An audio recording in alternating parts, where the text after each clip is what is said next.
오늘은 마태복음 52번째 시간으로 죄인이라고 고백하는 의인, 죄인이라고 고백하는 의인이란 제목으로 같이 하나님 말씀 나누도록 하겠습니다.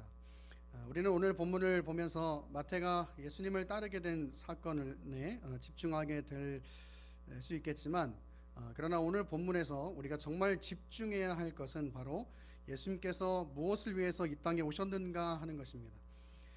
우리가 보고 있는 성경을 기록한 마태는 자신이 예수님을 따르게 된 사건을 기록하면서 자신이 이렇게 예수님을 따라갔다고 결단한 것을 자랑하기 위해서 이 사건을 기록하지 않았다는 것을 여러분 기억하셔야 합니다. 오히려 이 사건을 통해서 예수님께서 왜 이 땅에 오셨는가에 대해서 그것을 드러내기 위해서 그것을 기록하기 위해서 이 사건이 이 마태복음에 위치하고 있다는 것을 여러분 기억하셔야 합니다. 그래서 우리는 오늘 이 부분에 대해서 오늘 본문에서 그 부분을 명확히 해야지만이 본문을 잘 묵상했다라고 생각할 수 있을 것이에요. 13절을 보면 예수님께서 의인을 부르러 온 것이 아니고 죄인을 부르러 이 땅 가운데 오셨다라고 아주 명확하게 말씀을 해주고 계십니다. 우리는 오늘 이 본문을 묵상하면서 이 말씀이 무슨 의미를 가지고 있는지는 잘 알 수 있을 것이라고 생각합니다.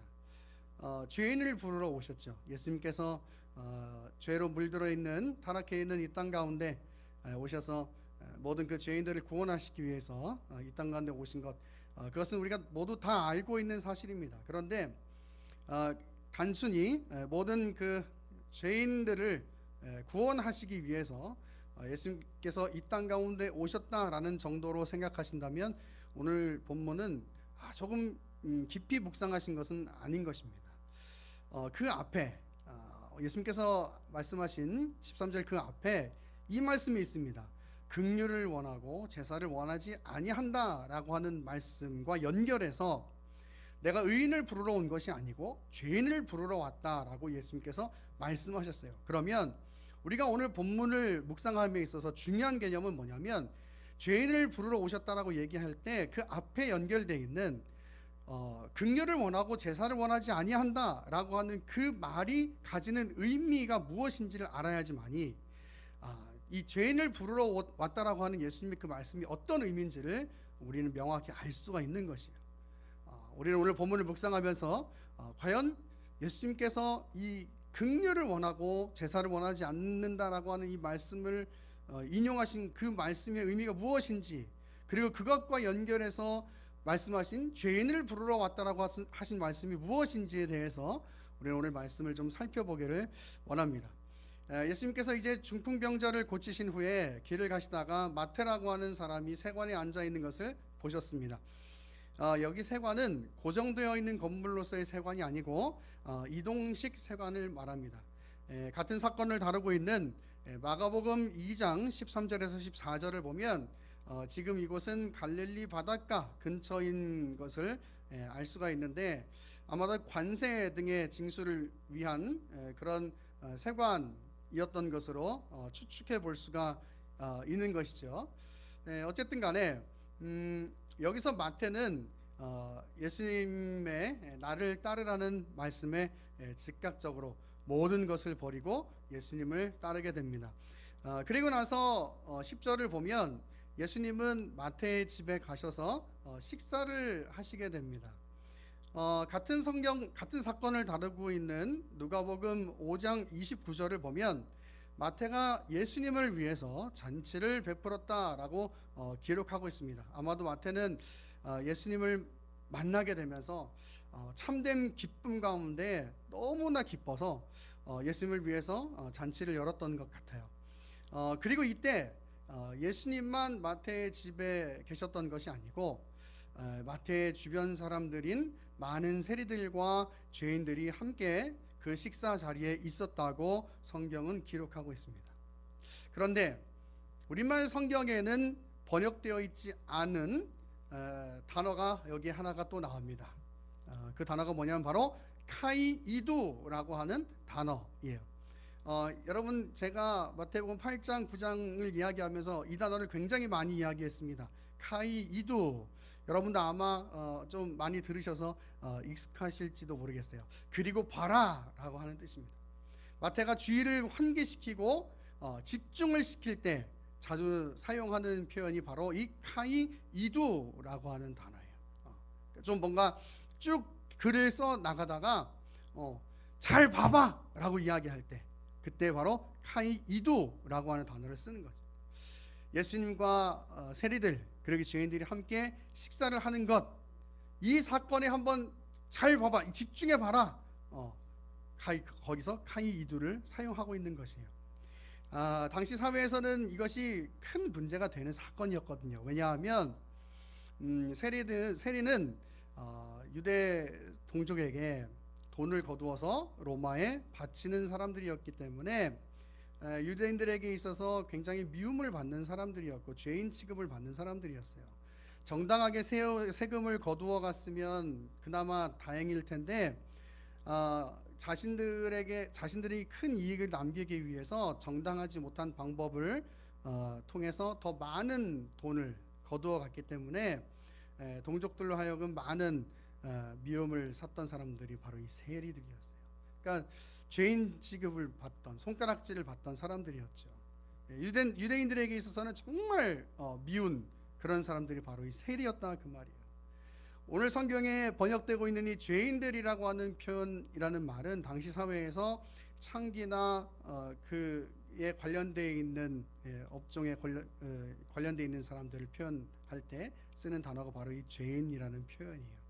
즉 사람들은 그런 사람들, 거룩하지 못하고 악한 일을 저지르는 사람들, 그런 사람들과 함께 예수님이 식사를 하고 있는 것이 이것이 지금 문제가 될 만한 일이었던 것이죠. 당시 사회에서는. 마태는 이 사건을 지금 봐라 이렇게 얘기하고 있는 거죠. 이 일이 지금 얼마나 중요한 일인지 봐라 이렇게 얘기하고 있는 거예요. 큰 이슈가 될 만한 사건이죠. 그렇죠? 11절을 보니까 바리새인들이 예수님의 제자들에게 왜 너희 선생은 세리들과 죄인들과 함께 밥을 먹느냐라고 질문을 하는 거예요.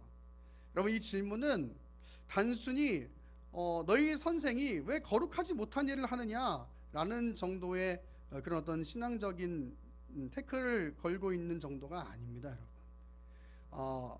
더 나아가서 예수님이 정말 하나님의 아들이라면 어떻게 이렇게 거룩하지 못한 일을 하느냐라고 말하고 있는 거예요. 즉, 이 질문은 예수님 예수라는 사람은 참된 구원자일 수 없어.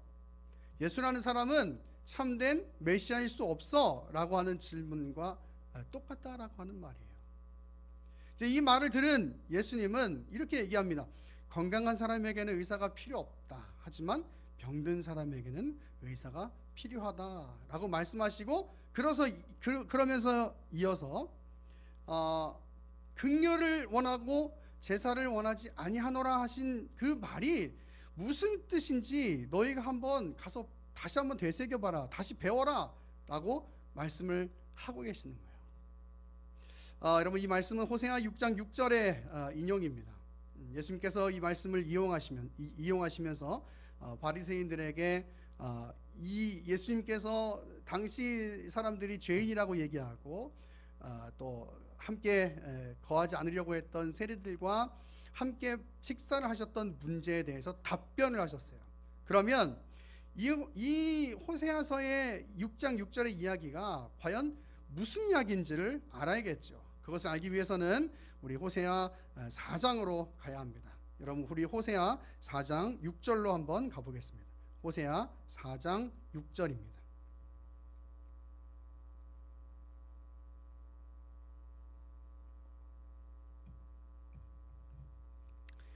예수님께서 인용하신 말씀이 무엇인지 알기 위해서 우리 호세아 6장 6절의 인용이지만 우리 4장 6절로 한번 가보겠습니다.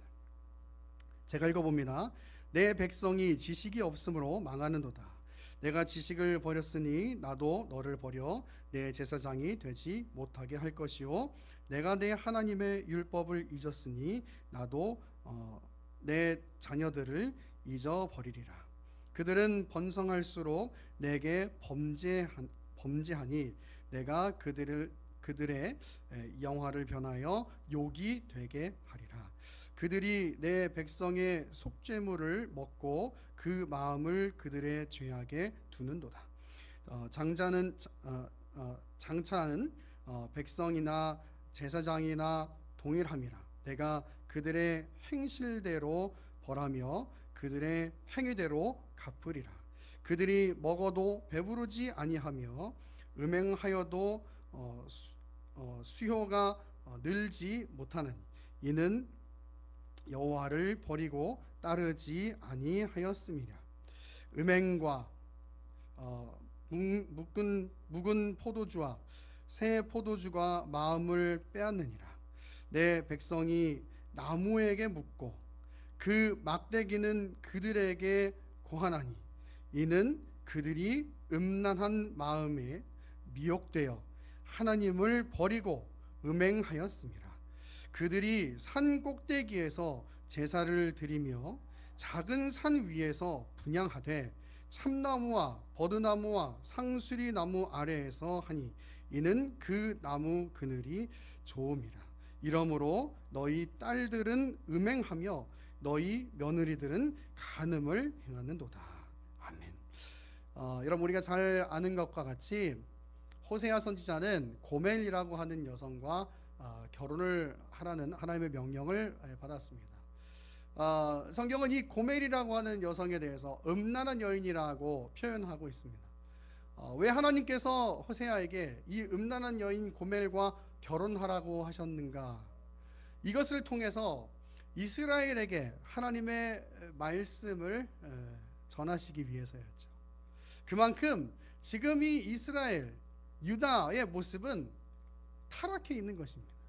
하나님만을 사랑해야 되는데 영적 간음에, 영적 음행에 빠져 있다는 것이죠.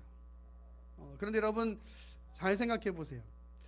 이스라엘 백성들과 제사장들을 포함한 종교 지도자들이 하나님의 말씀을 모르냐 그런 말이에요. 율법을 모르냐 그런 말이에요. 아닙니다, 여러분. 그들은 다 알고 있어요. 그럼에도 불구하고 그들은 우상을 섬기는 일에 빠져 있어요. 나무에다가 묻고 있는 거예요.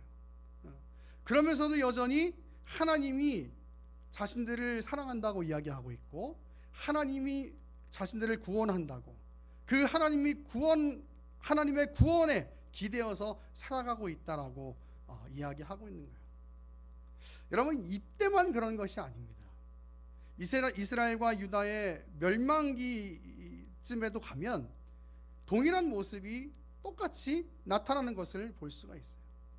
여러분 우리 예레미야서로 한번 가보겠습니다. 우리 예레미야서 8장으로 한번 가봅니다. 예레미야서 8장 1절입니다. 예레미야서 8장 1절.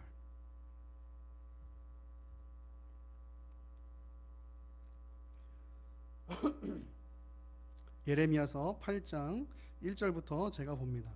여호와의 말씀이니라. 그때 사람들이 유다 왕들의 뼈와 그의 지도자들의 뼈와 제사장들의 뼈와 선지자들의 뼈와 예루살렘 주민의 뼈를 그 무덤에서 끌어내어 그들이 사랑하며 섬기며 뒤따르며 구하며 경배하던 해와 달과 하늘의 무별 아래에서 펼쳐지게 하리니 그 뼈가 거두이거나 묻히지 못하여 지면에서 분토 같을 것이며 이 악한 민족에 남아있는 자 무릇 내게 쫓겨나서 갇혀에 남아있는 자들이 사는 것보다 죽는 것을 원하리라. 만군의 여호와의 말씀이니라.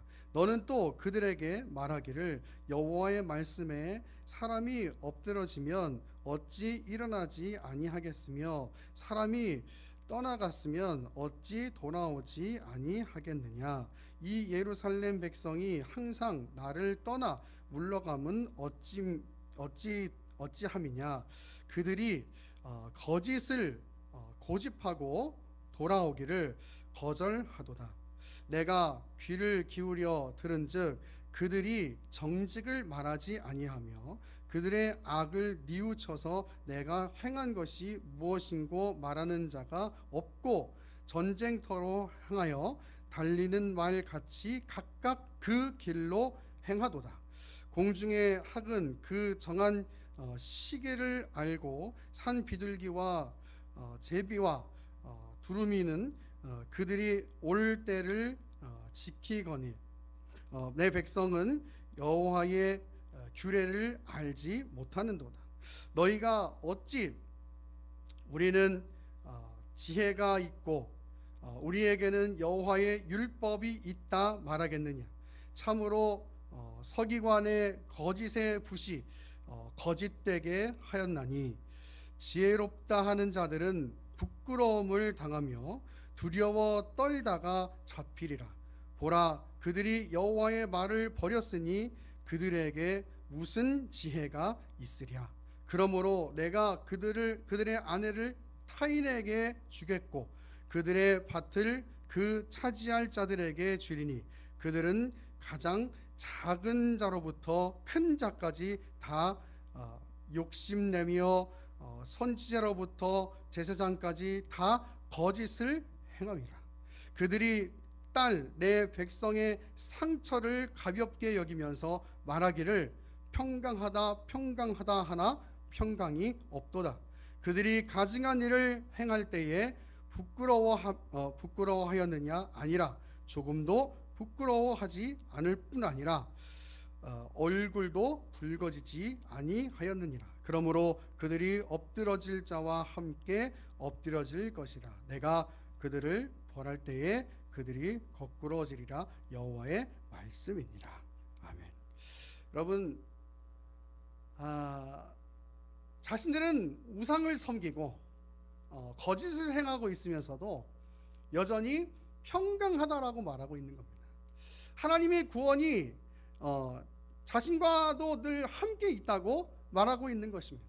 여러분, 이것이 문제였던 거예요. 여러분, 호세아서 4장에 있던 문제는 이런 문제입니다. 자신들은 거짓 가운데 있어요. 하나님의 말씀 가운데 돌아오지 않고 있어요. 그런데도 뭘 얘기하고 있냐면 여전히 하나님은 우리를 사랑하고 있다고 얘기하고 있는 거예요. 나는 괜찮다고 얘기하고 있는 거예요. 여러분, 그것이 문제였던 거예요. 그러고 나서 하나님께서 뭐라고 말씀하시냐면 나는 긍휼을 원하지 제사를 원하지 않는다라고 얘기하고, 무슨 얘기냐면 마음이 없는데 예배하고 있다는 거죠. 여러분, 당시 이스라엘 제사장들이 여러분 예배하지 않았던 게 아닙니다. 우리가 예언서를 보면, 선지서를 보면 하나님의 경고의 말씀이 있으니까 그들이 예배를 하지 않았던 것처럼 여겨질 수 있는데 그렇지 않았어요, 여러분. 그들은 여전히 율법을 잘 지켰습니다. 그들은 여전히 하나님이 정하신 대로 예배를 잘 드렸어요. 그런데 하나님께서 말씀하시는 건 뭐냐면 예배를 드리는 게 중요한 게 아니고 마음이 없다 이거예요. 마음이 없다. 여러분, 자, 이제 오늘 본문으로 한번 돌아와 보겠습니다. 우리가 잘 아는 바리새인들의 모습은 어떠하냐 이겁니다. 그들이 율법을 모릅니까? 여러분, 그들이 하나님 앞에서 겸손해야 한다는 것을 모르냐 그 말입니다. 아니에요. 여러분, 그들이 약한 자, 가난한 자를 도와야 한다는 사실을 여러분 모를까요? 그렇지 않습니다.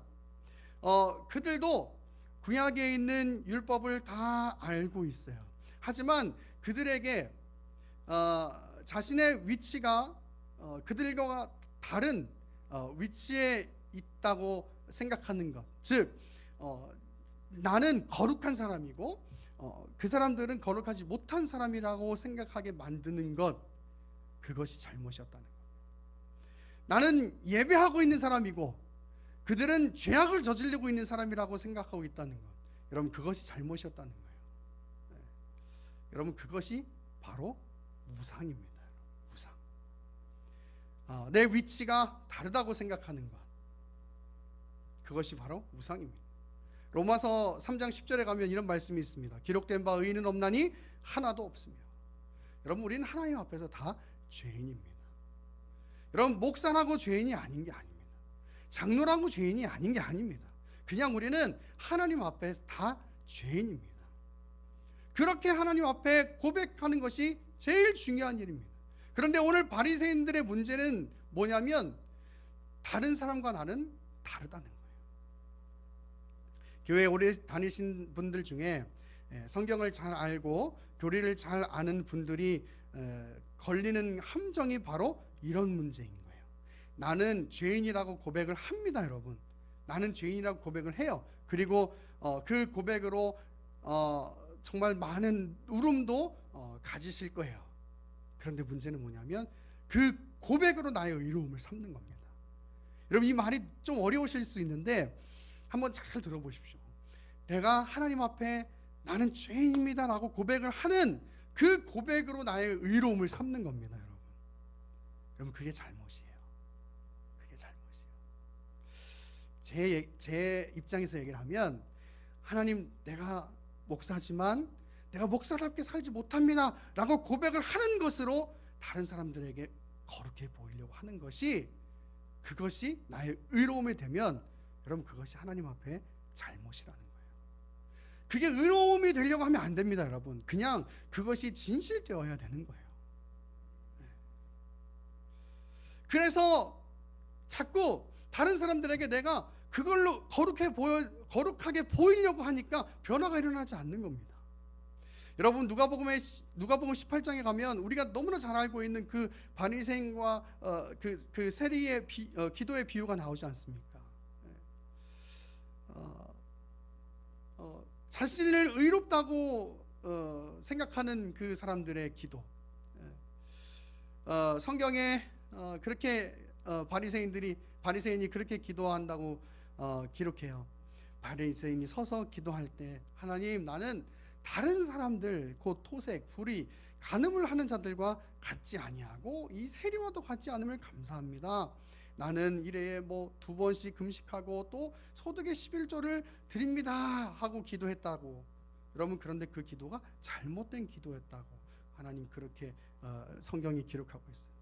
여러분, 11조하고 금식하는 것, 하나님 앞에서 얼마나 거룩하고 얼마나 귀한 일입니까? 그렇죠?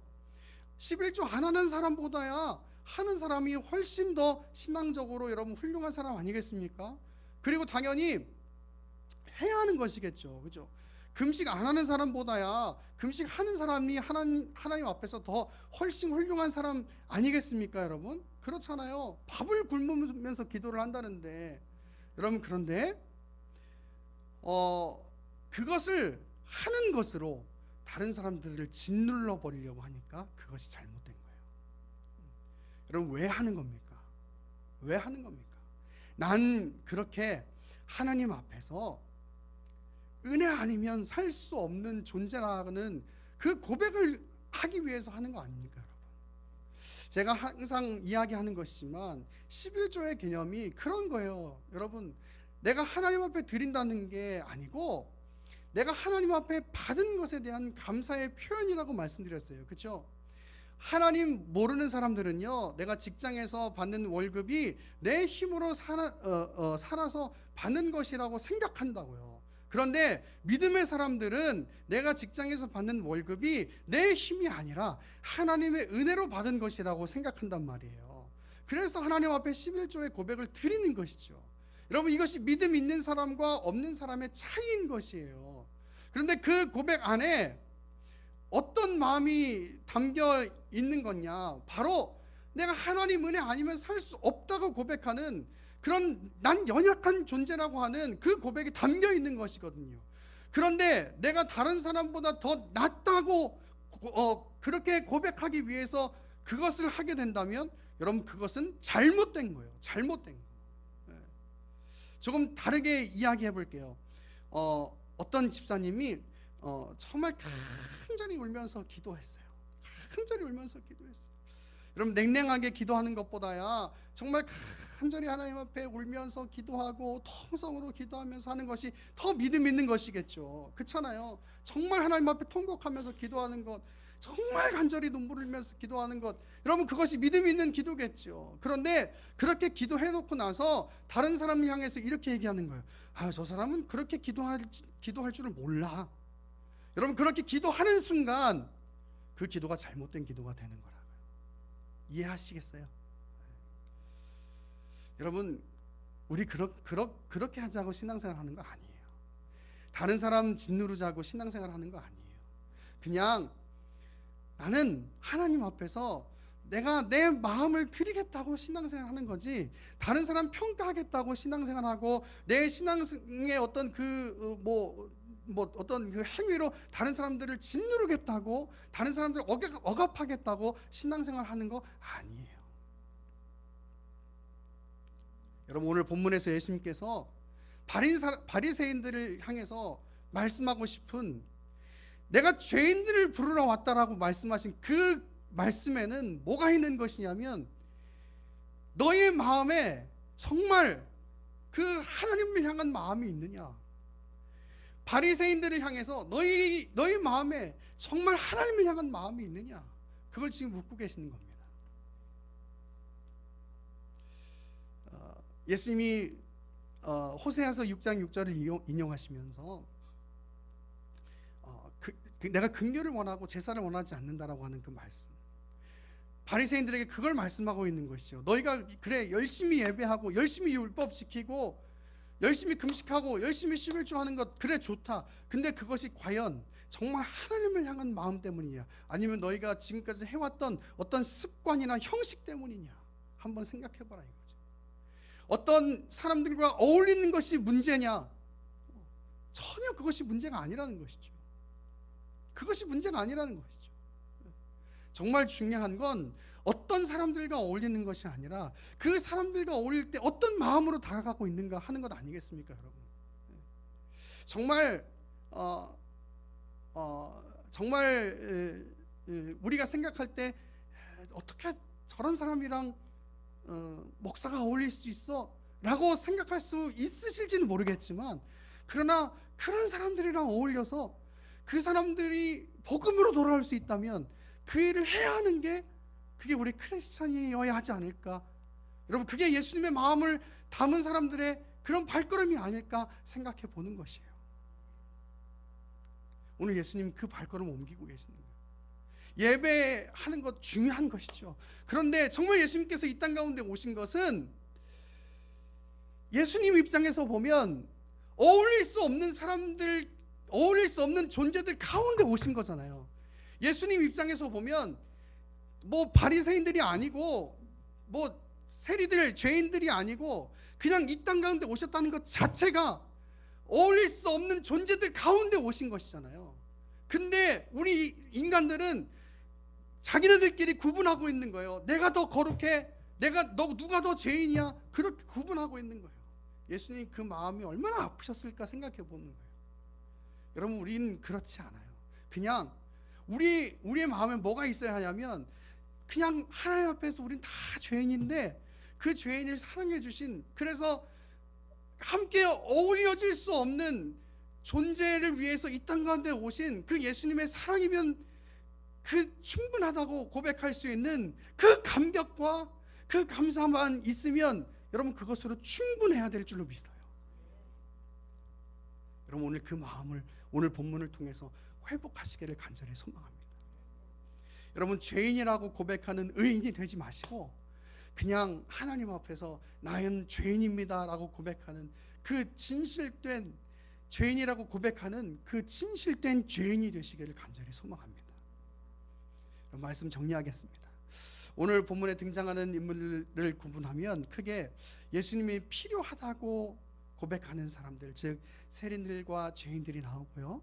그리고 신앙적으로는 매우 경건해 보이고 매우 거룩해 보이지만 실상은 하나님에 대해서 간절히 필요하지 않은 바리새인들이 나옵니다. 여러분, 당시 바리새인들은 사람들에게는 인정받고 사람들이 보기에는 거룩하고 경건한 모습으로 보였을지는 모르겠어요. 하지만 그들의 내면에는 간절한 마음으로 하나님을 원하는 그 간절함이 없었어요. 단지 신앙적으로 겉모습만 갖추고 있었을 뿐인 것이죠. 반면 세리들과 죄인들은 겉으로 볼 때는 거룩하지 못한 모습으로 보였을지 모르겠어요. 때로는 사람들에게 손가락질 받는 모습일지도 모르겠어요. 그러나 예수님의 초청 앞에 즉각적으로 반응하며 예수님 곁으로 다가가려고 발걸음하는, 달려가는 그 간절한, 예수님이 나에게 정말 필요하다고 고백하는 그 간절한 고백이 있는 사람들이었어요. 여러분, 저는 바리새인이 아니라 예수님이 필요하다고 고백하는 세리와 죄인들이 저와 여러분이 되기를 간절히 소망합니다. 그래서 정말 하나님이 간절히 필요하다고, 하나님의 은혜가 간절히 필요하다고, 정말 내가 목마르다고 그렇게 고백해서 하나님 앞에 나오고 기도하고, 하나님 은혜 아니면 살아갈 수 없다고 그렇게 늘 무릎 꿇고 기도하는 그 기도의 회복이 일어나는 그런 분의 삶이 될 수 있기를 간절히 소망합니다. 죄인이라고 고백만 잘하는 그런 의인이 되지 마시고 하나님 앞에 하나님 나는 죄인입니다 하고 정말 무릎 꿇을 수 있는 그런 진실된 죄인들이 다 되실 수 있기를 간절히 소망합니다. 기도하겠습니다. 하나님, 지난날에 우리의 삶을 돌아봅니다. 하나님, 내가 얼마나 하나님 앞에 기도했나요? 하나님, 내가 얼마나 하나님 앞에 무릎을 꿇었을까요? 하나님, 내가 얼마나 하나님이 필요하다고 고백했나요? 하나님, 어쩌면 지금까지 알고 있는 그 겉으로만 맴돌고 있는 지식으로 교회 안에 있었던 것은 아닌지 하나님 돌아봅니다. 하나님, 먼저 회개하고 이 시간 다시 한번 주님 앞에 가까이 가기를 원합니다. 하나님, 우리의 마음을 만져주시고 오늘 시간 회복시켜 주셔서 하나님, 죄인으로 겉으로만 고백하는 의인이지 않게 하시고 정말 우리의 내면 깊은 곳까지 하나님 주님이 필요하다고 고백하는 진실된 고백이 있는 우리 함께 예배하는 모든 예배자들 다 될 수 있도록 은혜 허락하여 주옵소서. 기도할 때 은혜 주시기를 간절히 빌고 원하며 살아계신 예수 그리스도의 이름으로 기도합니다. 아멘.